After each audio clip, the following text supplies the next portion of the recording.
His computer, and I think it's rolling. Okay. Fantastic. So, folks, good afternoon, good morning, good evening, good part of day. Thank you all for joining this virtual meetup, large-scale Scrum meetup of New York City, the largest and the very first LeSS meetup that was ever created. We're honored to have you here. We're also honored to have today in the studio my colleague and longtime friend, almost the legendary Stuart Young, who is the visual artist and visual innovator, well known globally, who has attended and made live many Agile conferences around the globe, Business Agility Conference, Scrum Alliance gatherings, Scrum retreats. He's a great enthusiast of agility, great design thinker, and just amazing visualizer. He will be sharing some thoughts, ideas, and practices today in his sphere of work, and he will be also dot mapping it back to how this all works and applies to large-scale Scrum, and I will be helping him with that. So without any further ado, I'm going to pass the baton over to Stuart.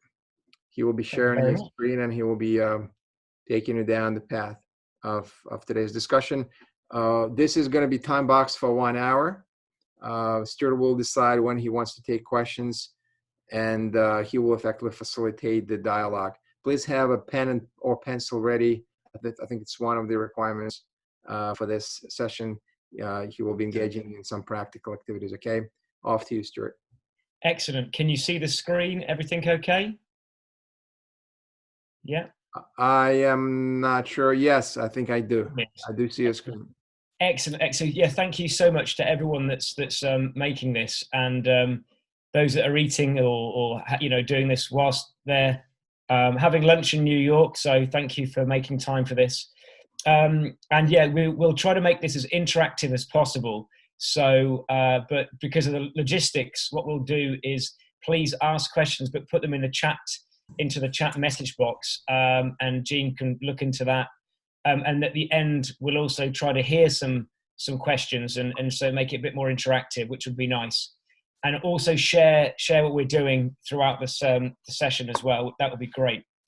Brilliant. Okay, so with no further ado, that was a lovely intro. So thank you very much, Jean. Yeah, you're a good friend. We were just saying back since 2014, I think me and Jean first met at one of the Scrum Gathering retreats, which is you're right. I think you're right. Quite a while now. Quite a while, and yeah. So I do drawings, and I guess it's worth saying that I am a design graduate and passionate about visualization, and I do live illustration, and I do support people in the business space to generate ideas and solve problems through pictures. And I like to teach people that they can visualize, but that makes me no more worthy to talk about this topic. And I really do hope that by the end of this session, you all realize that this is such a unique thing that everyone has, and it's such a powerful tool to draw pictures. So that's the key thing. I really do hope you can take that away with you. So that's my disclaimer, is that anyone could present this, and that's kind of it. What we're going to be looking at, this slide deck actually was presented at the Scrum Gathering Vienna last year. Much like Jean and lots of people I know, I'm always keen to keep evolving and learning. I'm a lifetime learner. So last year, lots of the messaging was as you'll see in this slide deck. And currently, I'm doing some talks around customer journey mapping and storyboarding. So if you're interested in that, no doubt, maybe I can, at the end of the year, come back in and show you those slides. Brilliant. So, so this is the objectives. So we're going to talk a little bit about the theory behind visualization. You may have noticed that I've spelt it with an S. Apologies for that. Terrible spelling of visualization. Demonstrate the difference between innovation and creativity. And, there's so much said about what is innovation, blah, blah, blah. Let's just sort of kind of keep this simple and understand when we can make use of visualization to assist with this. How to be spontaneously innovative. How to embrace divergent thinking and convergence through pictures. And this is sort of a narrative throughout. And I think that's the most powerful bit.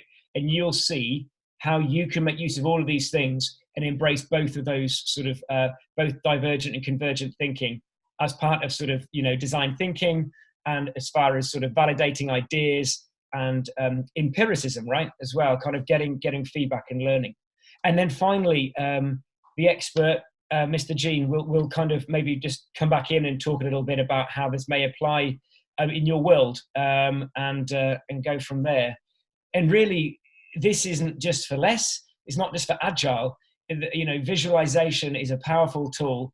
I'm framework and method non-biased, so this is for everybody. And I'll also be picking up on my background in social care and how I'm working in schools as well. So, this is for everyone.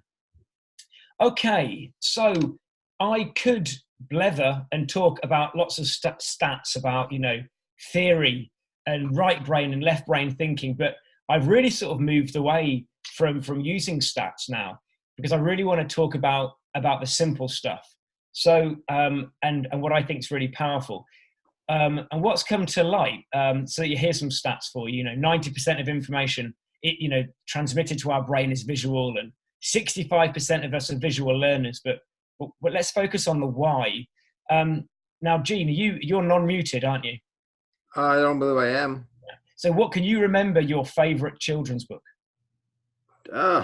My favorite children's book. Any book or comic. Is there anything that stands out for you? I guess the Beavis and Butthead. There we go. Brilliant. So for me, right, the interesting thing, and for all of you there, if you could close your eyes and picture your favorite children's book, and for me, it was any of the books by Roald Dahl with the lovely illustrations by Quentin Blake. Also Raymond Briggs. You might see this picture here. They're all great, right? And the reason why you can probably remember those books is what we call based on your visual literacy. And there's lots of really awesome academic studies about this, saying that we navigate a children's book using our visual literacy, and we did that before we learned to read and write. And I think that's so powerful. And we think about user experience, and we think about navigating and looking at a map, using it, the underground. Wherever we are, we're constantly using visuals to communicate and to understand information. So this isn't new to us. This isn't nothing new. This is what you've been doing before you learned to read and write.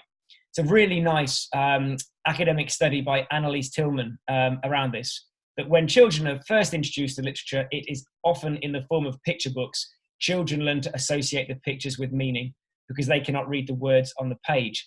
Now, I'm all for reading and looking at theory, but I'm all more passionate, as we all are, about putting it into practice. So I actually went to a local primary school, and we did lots of different experiments. Lots of them are around dual coding, but one experiment was with nursery children, and there was one girl at the age of 3 who didn't read and write, and she was able to tell me the story of the gingerbread man using a story map. Now, this isn't the kind of story map that you guys are used to in the Agile space. This is just pictures on a flip chart. Similar, it tells a very powerful narrative, but she was able to navigate that story and tell me everything. So it's really, really powerful stuff. So whilst, as you can see the little logo at the bottom there, whilst I work at RadTac, where I deliver training and coaching and consultancy within the Agile and design thinking space, I find it really powerful that we should kind of go out into different communities and learn how we can explore these things. What's also super cool, right, is that when, as an Anneliese Tillman goes on to say in her academic study, visual literacy includes the ability to interpret, comprehend, and express ideas. So we're not saying you have to be handy with a Neuland pen to be visually literate. It's about how you express and obtain information.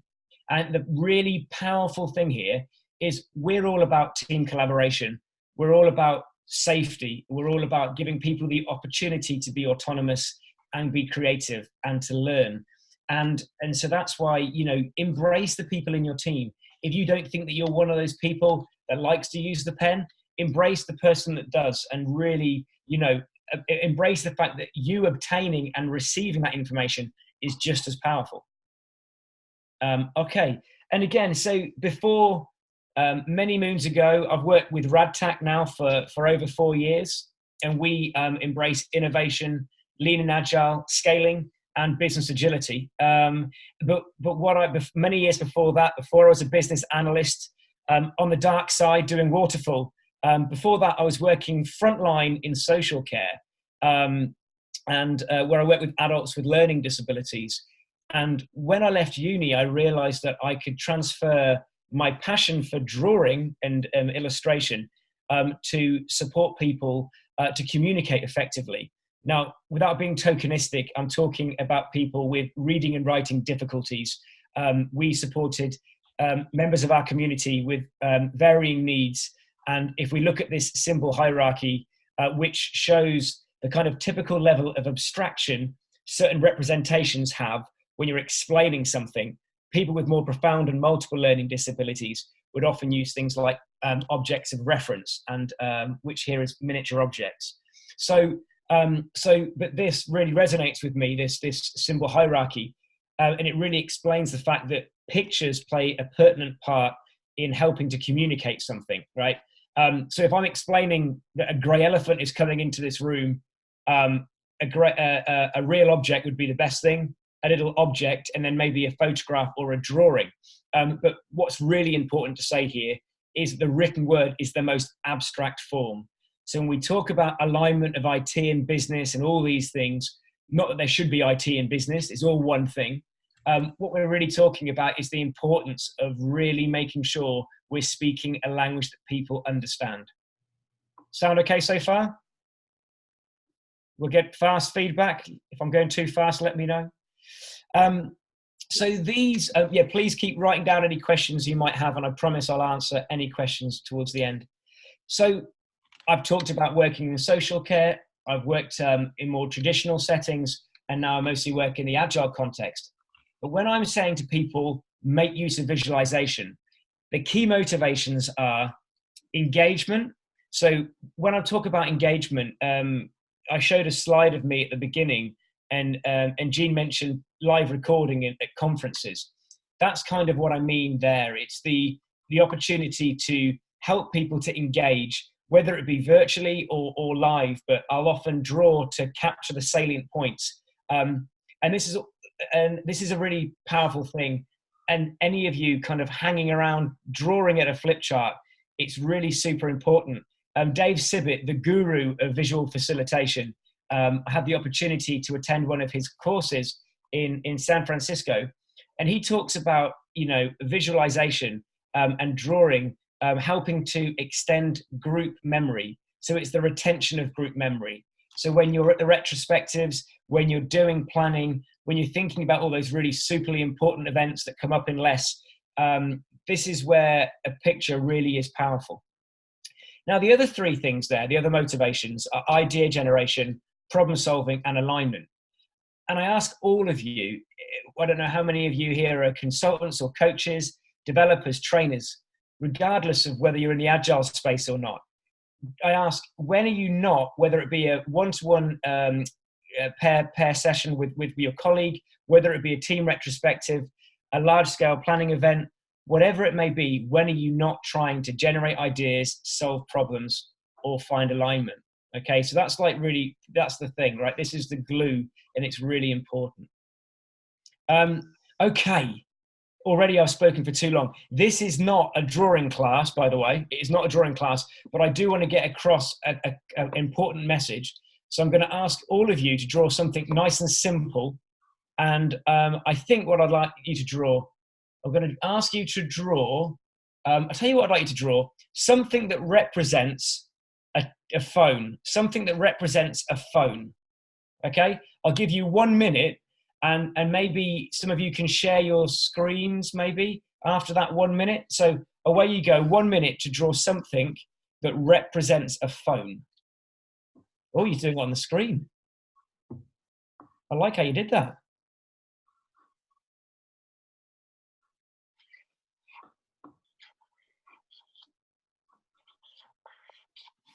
Okay, I'll give you a few seconds later. I love technology. I didn't realize you could draw on the screen like that. If you have a touch screen, you can. Okay. 10 seconds remaining.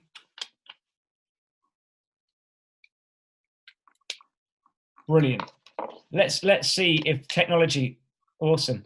Let's see if so we can all see a lovely picture there. Now, maybe I know that there's a group of you that are together. There's 20 of you together. So please feel free to share your pictures with each other. I don't know whether, I think most of you are on mute. I don't know whether we can see your pictures.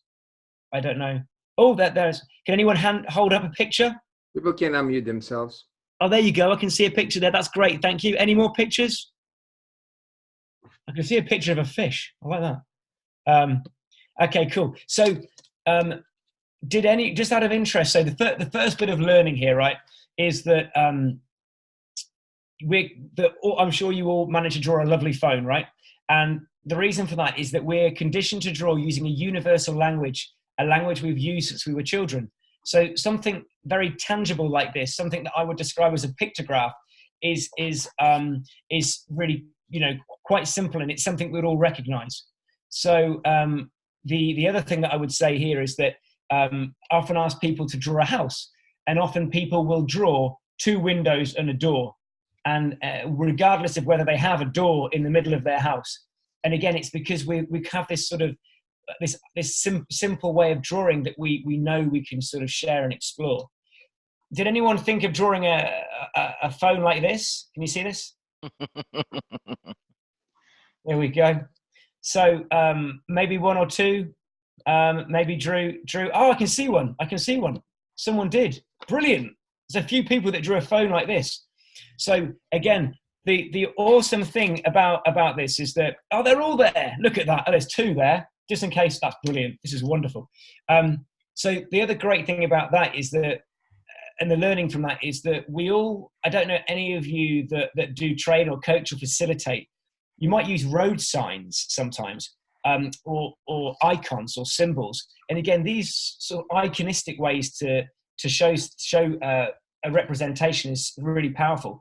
And I would argue that if any of you have children and you show this picture to your children, maybe 3 or 4, the chances are they'd recognize this. So it's an experiment worth having later. Okay, I shall move on. I've just got to go back to this. At the snow? What are you going to do in the snow? I don't know. I can hear. Can you hear me?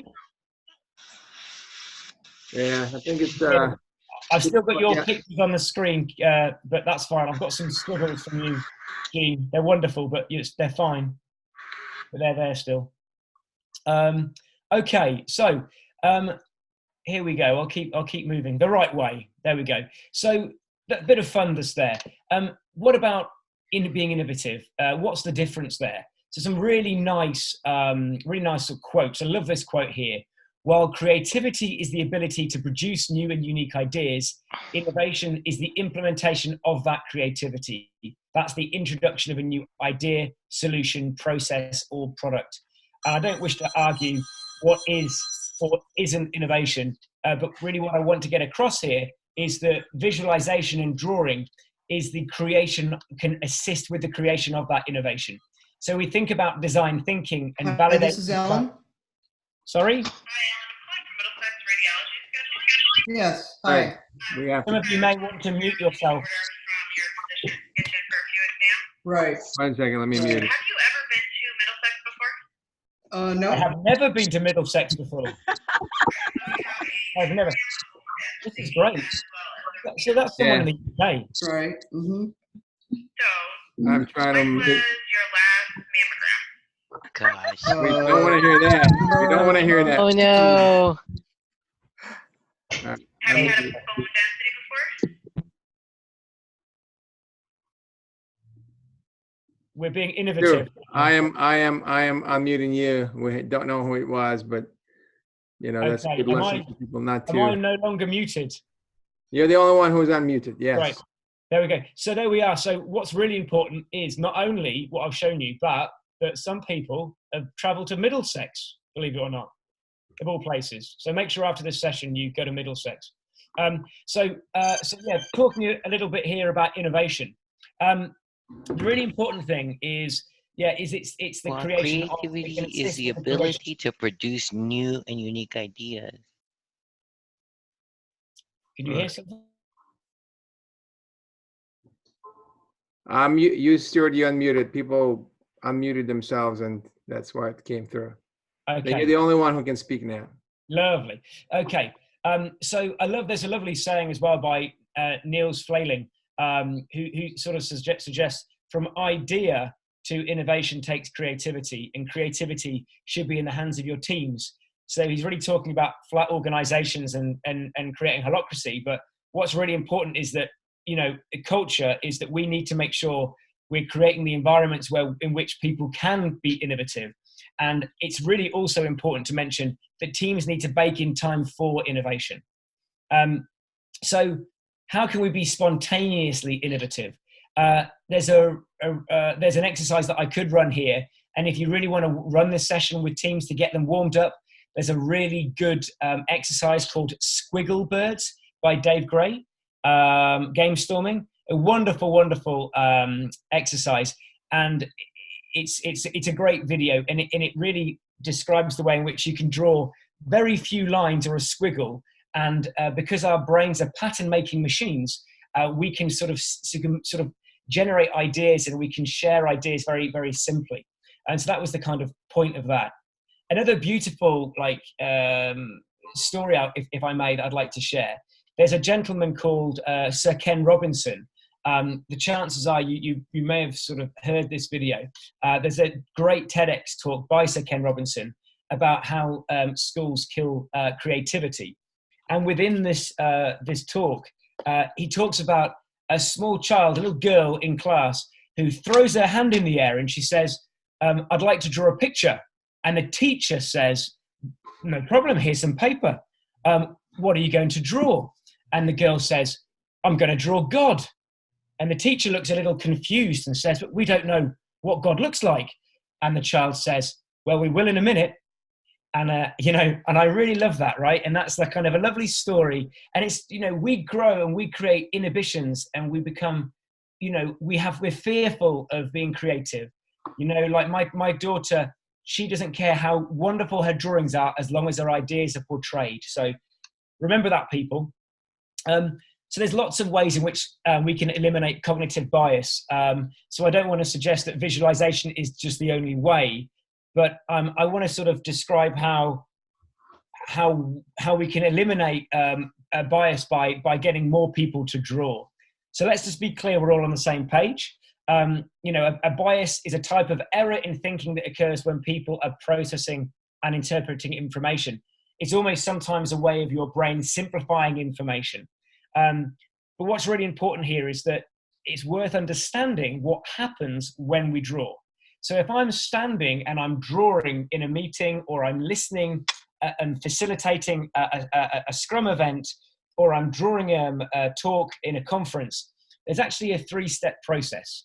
I'm actively listening, I'm synthesizing those ideas, and then I'm drawing. So in fact, the drawing is the final part. So what's really worth mentioning is that you can see there's a slight bias there, because if I'm taking that information in and creating a synthesis, it's gone through my ears and it's in here, and then I'm drawing something that I think resonates with me. So what I would recommend, which was an experiment myself and the awesome Tamsin Mitchell did at the Scrum gathering in London, was to pair draw. So we actually attacked a canvas together.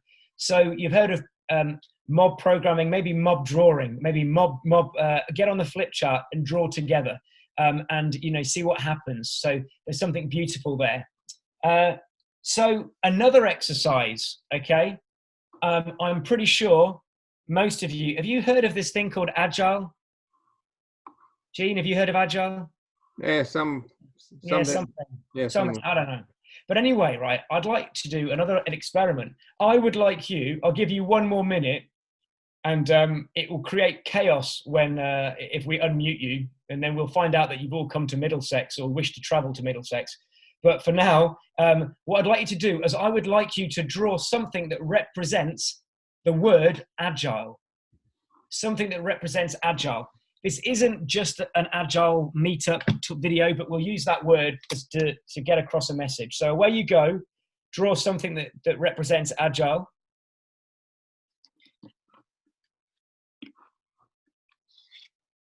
We don't have to put poor old Gene on the spot. How do you do that? I'm not gonna interrupt, but people actually draw and it comes onto your screen. Who does that? How do they do Maybe that? we can have some technical questions afterwards, but I'm very impressed that you've done it. I'm not sure how they do it. Well, you did a good job. We've still got some lovely remnants of your last picture.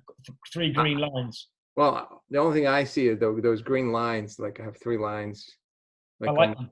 They're good. I think they add a certain je ne sais quoi to my slides. They're nice. Oh, Now it's like a collaborative effort between you and me. Okay, so you've hopefully had a chance to draw agile. So let me have a little look. I'm going to go through. Some people I can't see. Oh, go on. I can see some laughing faces. Oh, brilliant. So I can see a running person. Wonderful. I like that. They're being nimble, maybe. Oh, and I've got another picture. I love that. Yeah, showing sort of a kind of a roadmap, like a transitions moving. I like this. Is there a few more pictures? I'll just see, just in case we have any. Okay, so the chances are you've drawn completely different things, and so you failed. Not really. What's wonderful is that the chances are you've all drawn something different, and I'll talk a little bit more about this in a second. But really, what I'm getting across is the reason why you've probably drawn different things. Oh, bear with me. Ooh, there we go. The reason why you've drawn different things is because Agile is what we call an idea graph, a visual, a representation of an idea or concept. So the world of Agile and the world of business is riddled in idea graphs. Retrospective, theory, challenge, these are all idea graphs. So the first thing to say is, if you struggle to draw these things, give yourself a bit of a break and appreciate they can take a little longer to draw. And also, if you want to learn how to quickly draw idea graphs, draw something that you're happy with and draw that 50 times, and that becomes part of your muscle memory, and you'll be able to redraw it quicker. But the really important thing here is that it is so awesome that you have all drawn different things. And now I've got a lovely picture of a burger or something that represents a burger, Gene, in the middle of my slide. Is that you? I see some gobbledygook. I can't even tell what it is. Is that you, or is that someone else? No, I see the actual picture. I see some sketching on top of it in blue and a little bit of green, but oh, so somebody else is doing that. Yeah, I don't really know how this is coming to your screen. Okay, so if anyone is drawing on the screen and did the blue pictures, thank you so much. But if you could try to take them off at some date, thank you very much. But that's very powerful, and that's really collaborative. So that's awesome. So thank you, and keep doing it, but not right now.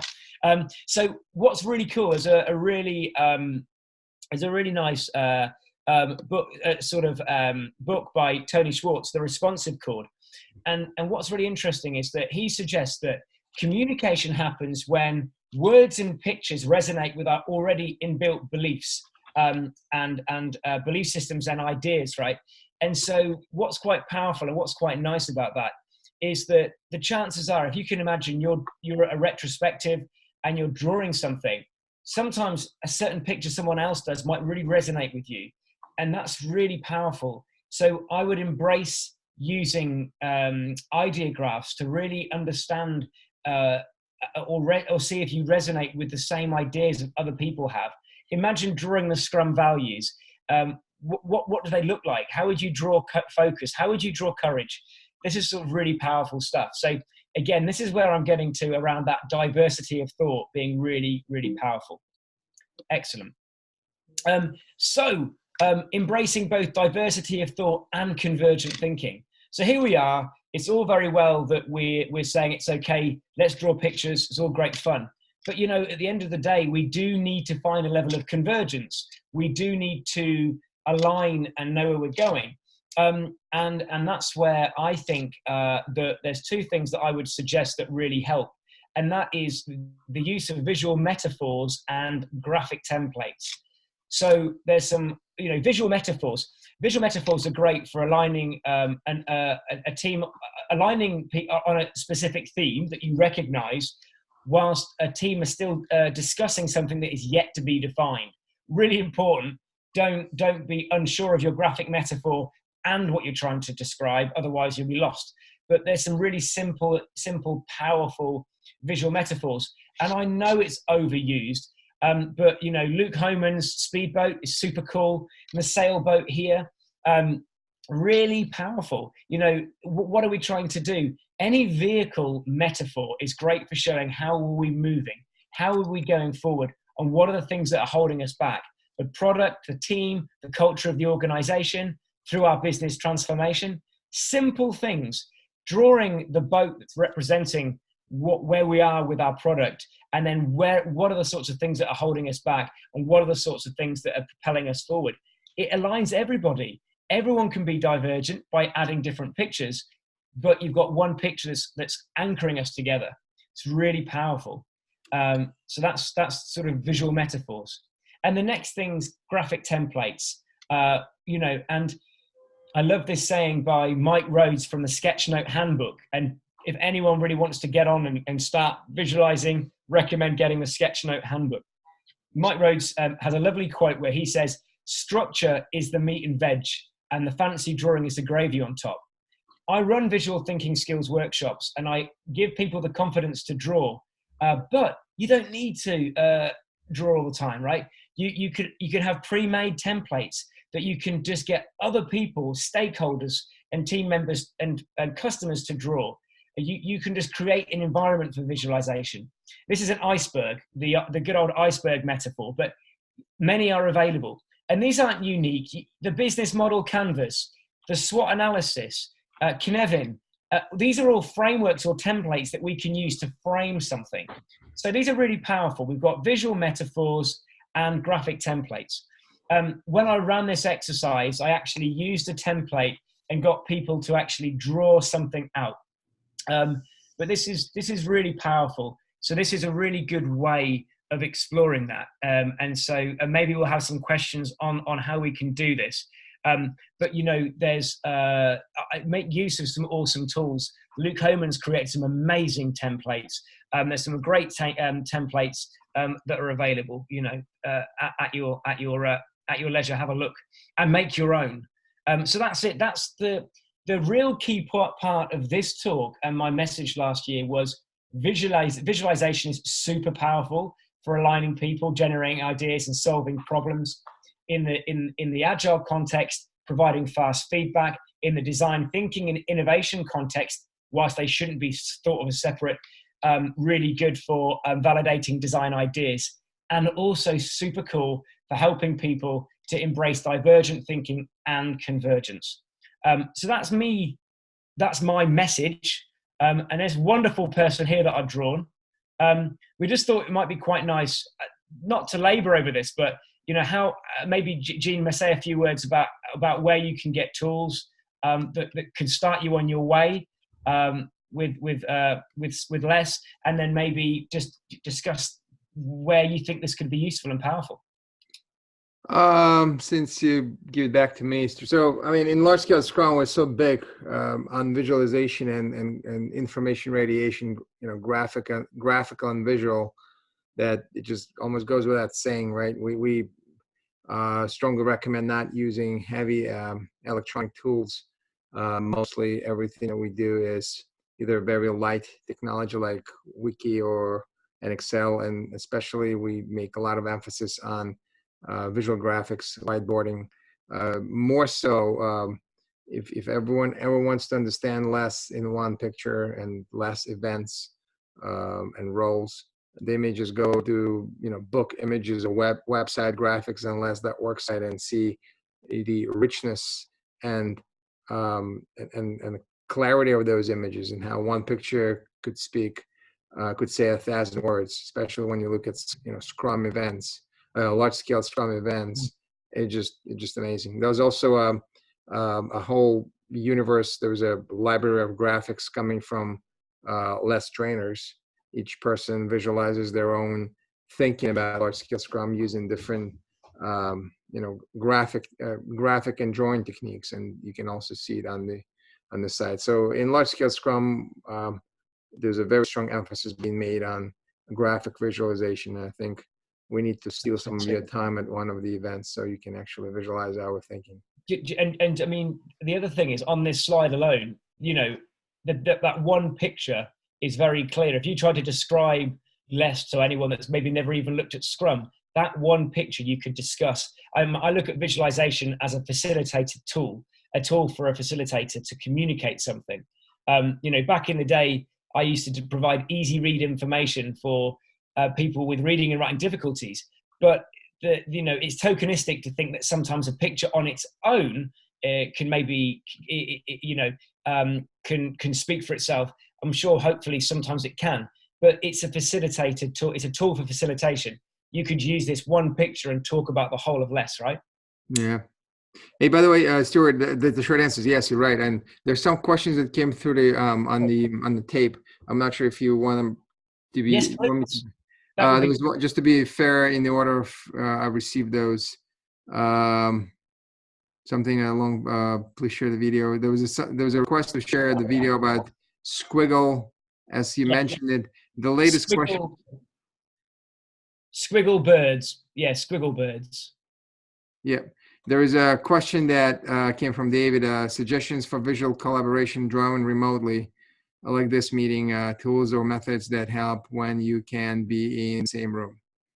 Thank you so much. I much. actually have one too, but go ahead, give yours. So there are certain platforms that people have used for, for kind of collaboration and stuff. But for me, as you can see in this picture, for me, the power is in face-to-face communication. Everything that we talk about people, individuals and interactions, of course, it's not always possible, and we've got to do things remotely. So what my suggestion always is around that facilitation. Now, here's a template, right? Let's say we had a template, and let's say we have different groups that are working virtually. Instead of, maybe, of course, you could get the video on there and then make sure everyone's interacting and engaging all at the same time. That would be awesome.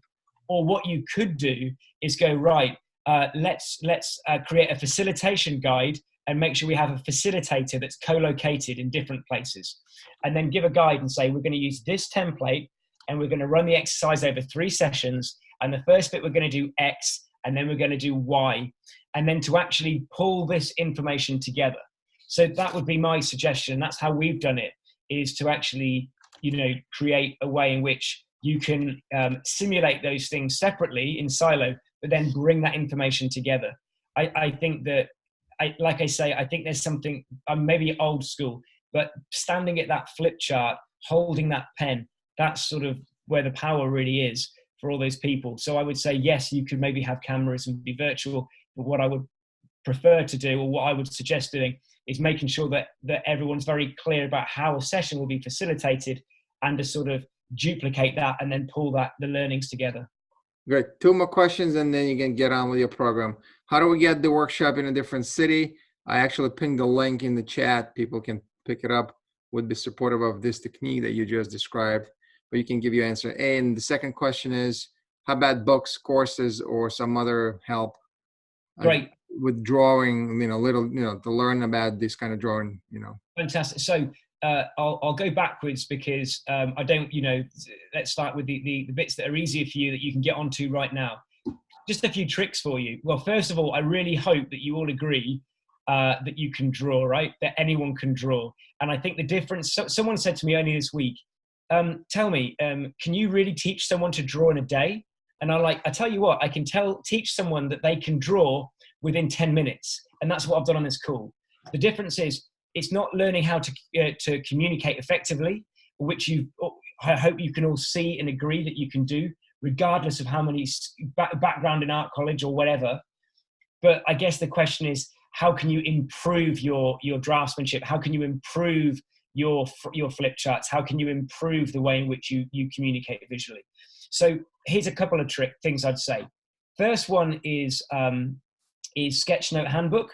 Really, really good book. So that's a Sketchnote Handbook by Mike Rhodes. And there's a real movement now around sketchnoting. No doubt most of you or some of you would have heard of sketchnoting. And it's a way of creating sketch notes that are much like in a sketchbook. And there's lots of, if you tweeted or looked up sketchnoting, you'd find other people and learn and share.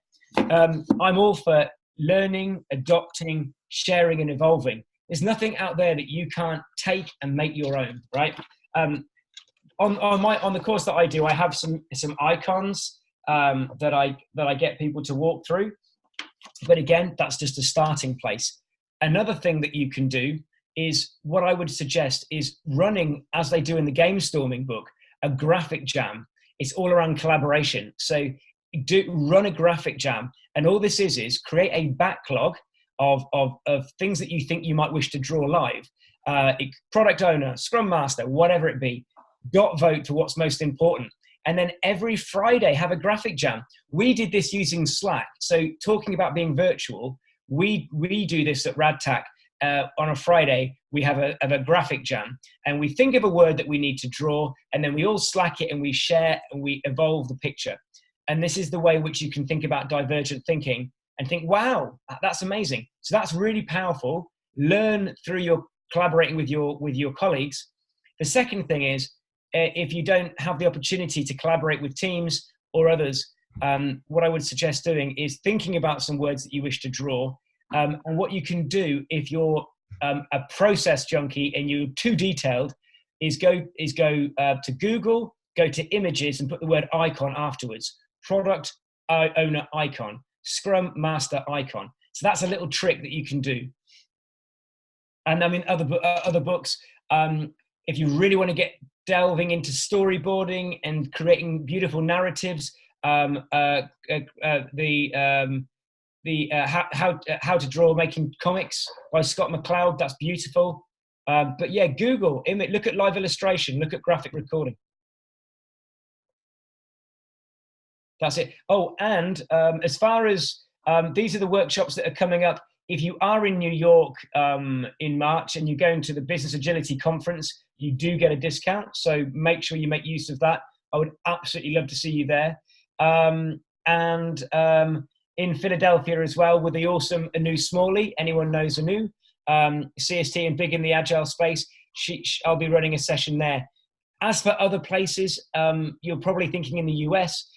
Right now, as it stands, nothing's scheduled. But if there's a need and you think there's a need, please just PM me and we'll take it from there. Hey, quick time checks too. You got 14 minutes and counting, and you want to buffer the last 5. People are going to start dropping.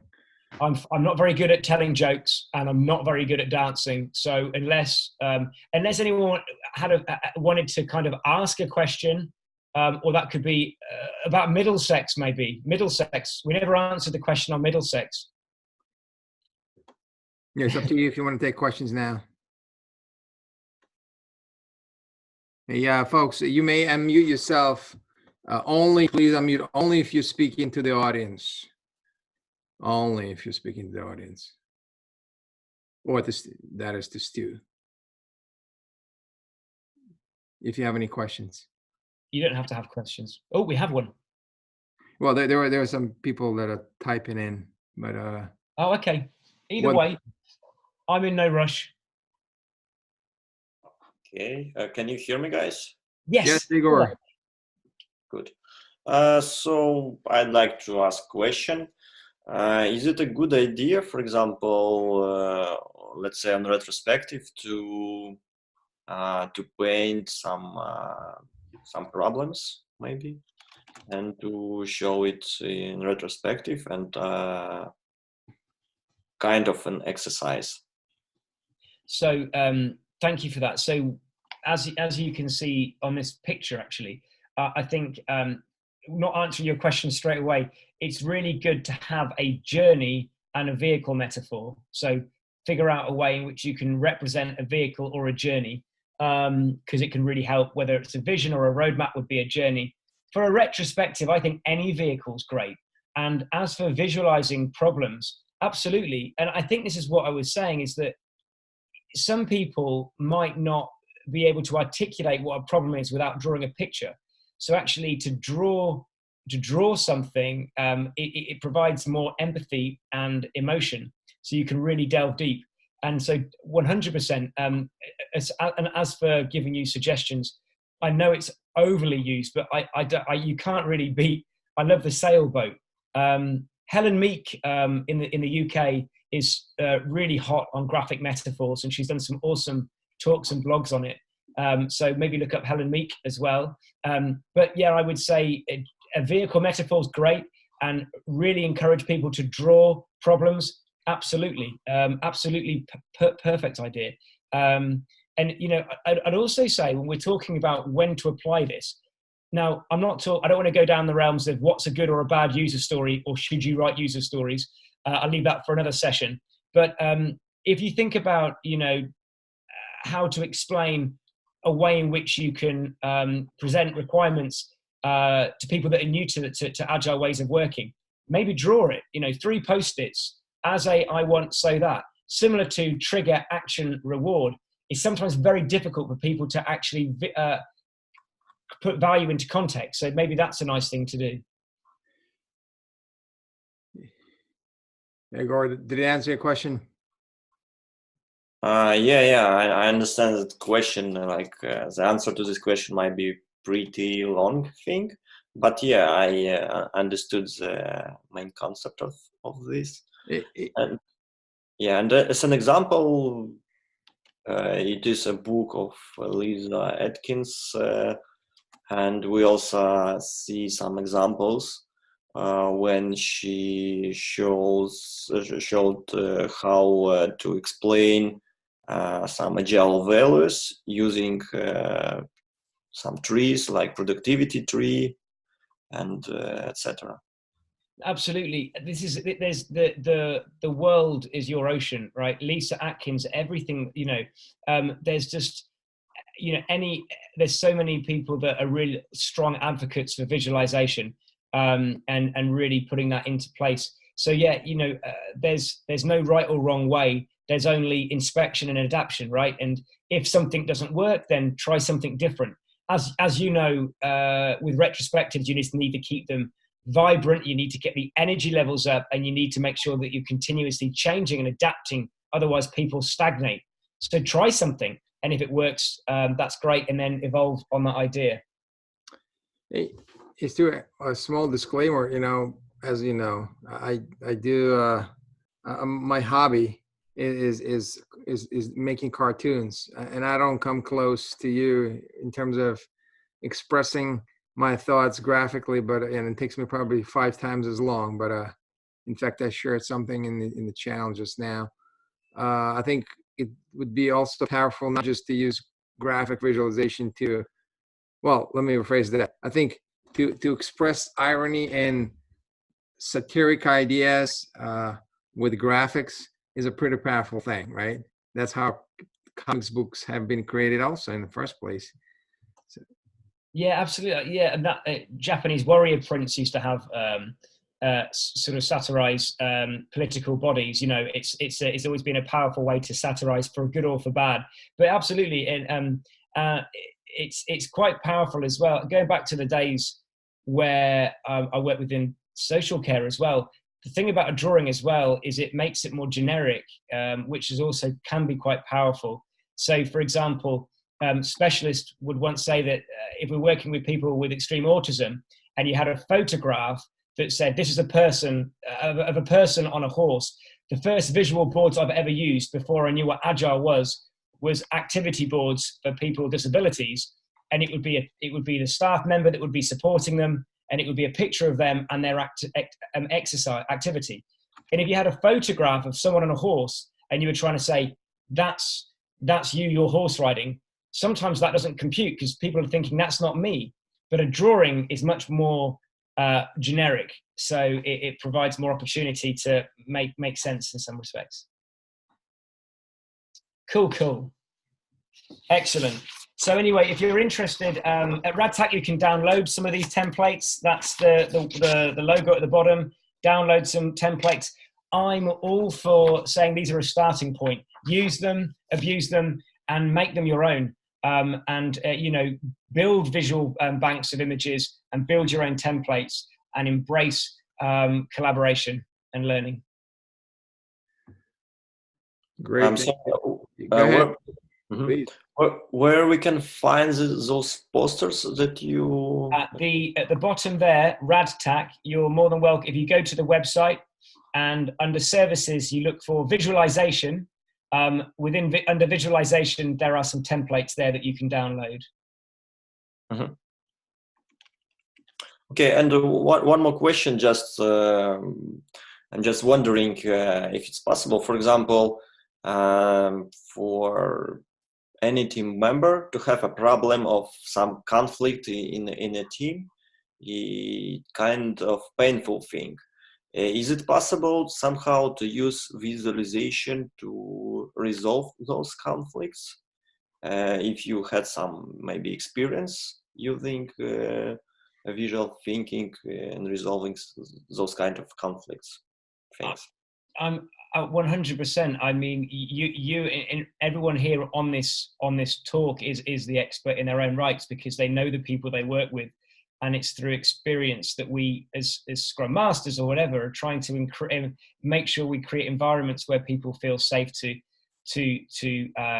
collaborate and to be creative. I think that it's really down to the individual. I guess you need to understand the context of whether that person feels safe. I mean, we think about if we think about high performing teams and the awesome work from Diana Larsen, creativity is one of those foundations of high performance.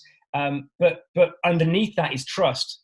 So you need trust first. This isn't really, that question's more about, if you've got a team that are mature and they feel safe, then maybe drawing is a really good way to show those pains. But maybe for a new team that are still storming, that haven't got that ingrained trust, maybe it's a dangerous thing to do.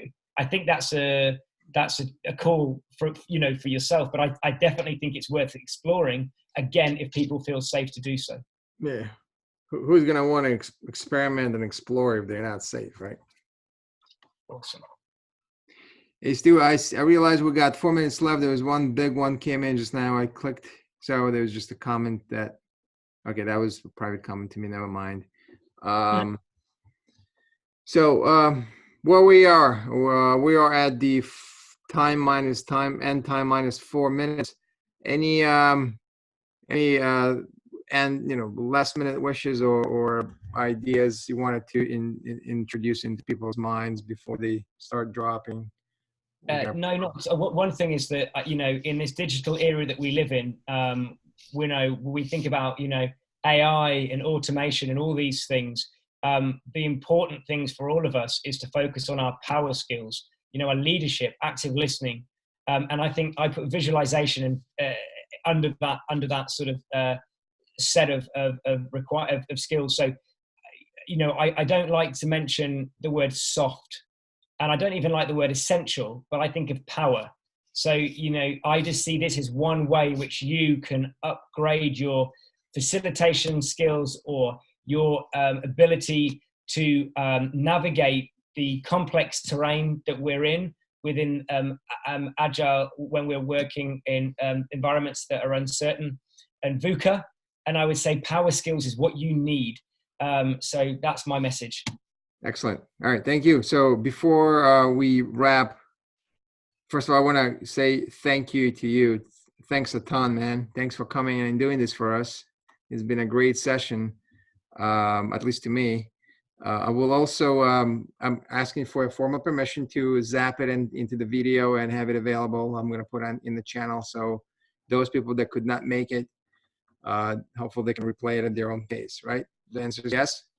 100%. And if ever others are happy, you want to share it more socially on LinkedIn Yes. or whatever, please feel free. Yes. Okay. Got you. And also, folks, I have started, as you see, I started experimenting with having these virtual events, and most likely noon time is the best time given based on the turnout.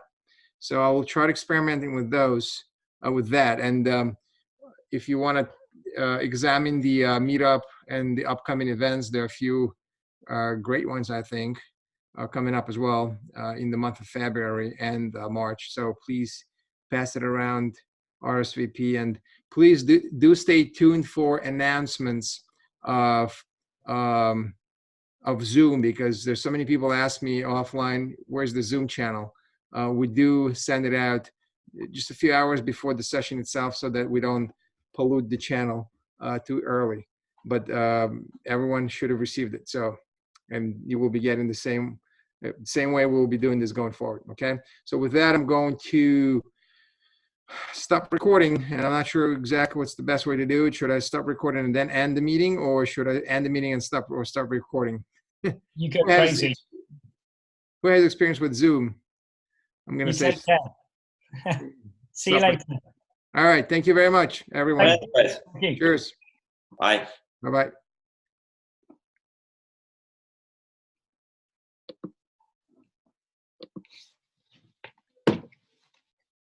Oh.